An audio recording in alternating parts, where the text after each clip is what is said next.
Տիկին Ջուլակյան, ձեր հանձնաժողովը նաև վերահսկողություն է իրականացնում քննչական մարմինների նկատմամբ։ Օրերս Հայաստանի քննչական կոմիտեն խայտառակագույն մի հաղորդագրություն տարածեց, որն այնքան ակներև էր մարդու անձնական տվյալների անձնական կյանքի մեջ միջամտությունը, որ եզակի բացառություն էր կարելի է ծափարել մարդու իրավունքների պաշտպանը արագ արձագանքել։ Խոսքը վերաբերում է Հովիկ Աբրահամյանի որդու ձերբակալման հետ կապված անձնական տվյալների հրապարակ։ Դիմում եմ ձեզ, որպես պետահրավական հանձնաժողովի ապագա նախագահ, խտրական բան չեմ ասում, նաև որպես կին, ձեր դիրքորոշումը եւ ակնկալում եմ նաև դատապարտման խոսքը ապագայում քննչական կոմիտեին քաղաքական ճղճի նպատակներով նման խայտառակ հաղորդագրություններից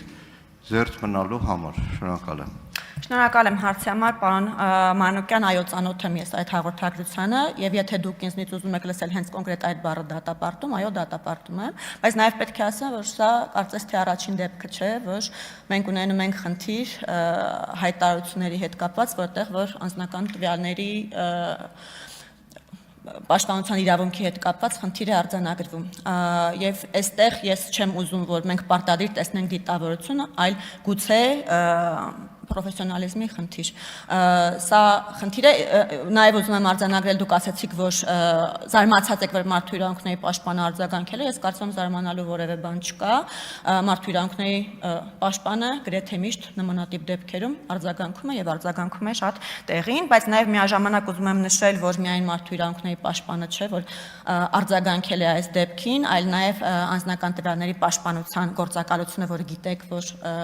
արդարադատության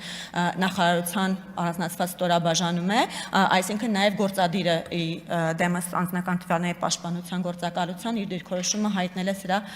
վերաբերյալ եւ լիովին կիսում եմ ես այդ դիրքորոշումը։ Շնորհակալություն։ Արձագանք։ Ճիշտ նկատեցիք, որ անձնական տվյալների պաշտպանության գործակալությունը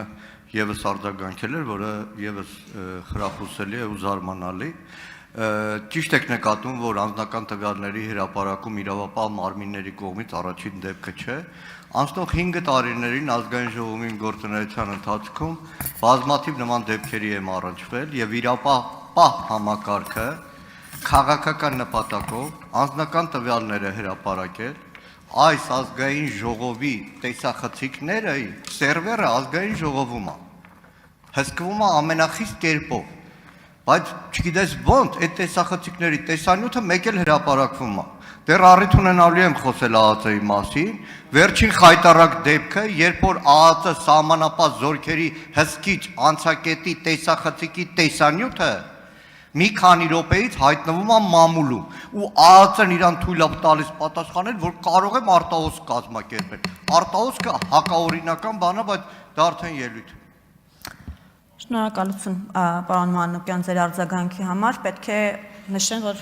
առհասարակ մեր երկրում շարունակում է խնդիր մնալ անձնական տվյալների պաշտպանությունը։ Մենք գրեթե բոլոր ոլորտներում այդ խնդիր ունենք, ես կարծում եմ, որ այդտեղ ոչ միայն պետական մարմինների, այլ նաև մասնավոր ընկերությունների, որոնք իրենց գործունեության բնույթից ելնելով նաև տիրապետում են անձնական տվյալների, մենք լրջագույն պրոֆեսիոնալիզմի խնդիր ունենք լուծելու եւ այս առումով անձնական տվյալների պաշտպանության գործակալության կարողությունների զարգացումը մեր առաջնահերթությունների մեջ է մտնում։ Պետք է ասեմ, որ նաեւ այն, որ անձնական տվյալների պաշտպանության գործակալությունը գործադիրի մաս է այս բային համարվում, խնդիր է դիտարկվել ոչ միայն մեր կողմից, այլ նաեւ միջազգային մեր գործընկերների կողմից եւ նաեւ այդ շրջանակներում պետք է նշեմ, որ արդեն քննարկվել է եւ առաջիկայում օրենսդրական համապատասխան փոփոխություններ ենթադրող նախագիծը կուղարկվի ազգային ժողով, կառավարության կողմից կհաստատվի եւ կուղարկվի ազգային ժողով,